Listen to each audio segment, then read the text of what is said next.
Hello, bachcho. Let's read the question. The question says, write a note to explain the effects of the following. The decision of MNCs to relocate production to Asian countries. तो MNCs का multinational companies का ये decision ये फैसला कि वो अपना production अपनी फैक्ट्रीज एशियन कंट्रीज में सेटअप करेगी इसका क्या असर था.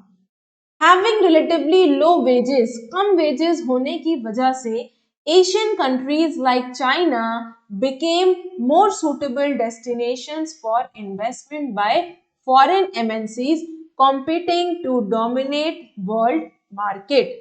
वर्ल्ड मार्केट को डोमिनेट करने के लिए फॉरेन एमएनसीज ने एशियन कंट्रीज जैसे कि चाइना जो है वो उनके लिए एक बहुत ही बेस्ट सूटेबल डेस्टिनेशन थी कि जहां वो अपनी ये एमएनसीज अपनी फैक्ट्री सेटअप कर सकें.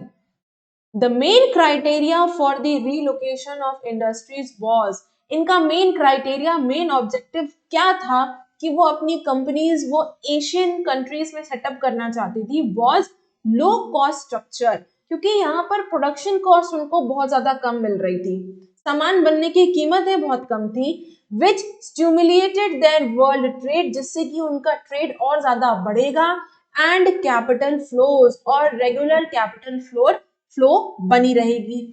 The local population now had a greater choice of goods and services. तो जो इस कंट्रीज के इन एशियन कंट्रीज के लोगों के पास भी एक चॉइस थी सामान सामान खरीदने के लिए, अब उनके पास लोगों के पास चॉइस भी थी.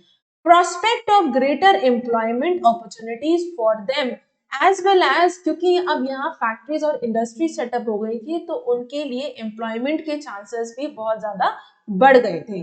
I hope you understood the question as well as the answer. Best of luck.